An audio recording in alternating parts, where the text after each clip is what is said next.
ଅଧିକାଂଶ ଲୋକ ବାମ ହାତରେ ଘଣ୍ଟା ପିନ୍ଧନ୍ତି, କିନ୍ତୁ ବହୁତ ଲୋକ ପିନ୍ଧୁଥିଲେ ବି ଜାଣିନଥିବେ ବାମ ହାତରେ କାହିଁକି ଘଣ୍ଟା ପିନ୍ଧନ୍ତି। ଏଇ ଦୁନିଆରେ ଯଦି କିଛି ମୂଲ୍ୟବାନ ଅଛି ତାହା ହେଉଛି ସମୟ। ସମୟକୁ ସୁନା ଅପେକ୍ଷା ଅଧିକ ମୂଲ୍ୟବାନ ବୋଲି ଭାବିବା ଦରକାର। ଯଦି ଆପଣ ବିଜନେସମ୍ୟାନ୍, ସାଇଣ୍ଟିଷ୍ଟ, କୌଣସି କମ୍ପାନୀର ସିଓ ମାନଙ୍କୁ ପଚରାଯାଏ ଯେ ଦୁନିଆର କ'ଣ ମୂଲ୍ୟବାନ, ସେବେ ସେମାନେ କହିବେ ସମୟ।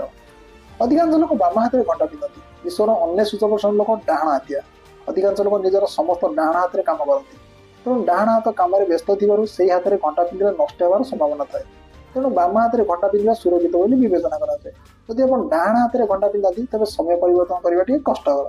ଯଦି ଆପଣ ଏହାକୁ ବାମ ହାତରେ ପିନ୍ଧନ୍ତି ତେବେ ସମୟକୁ ସଜାଡ଼ିବା ସହଜ।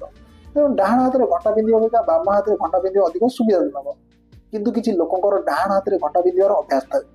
ଅଧ୍ୟୟନ ଜଣାପଡ଼ିଛି ଯେ ଏହା ମସ୍ତିଷ୍କର ଉଭୟ ପାର୍ଶ୍ୱ ବାମ ଓ ଡାହାଣ ଭଲ ଭାବରେ କାର୍ଯ୍ୟ କରିବାରେ ସାହାଯ୍ୟ କରେ।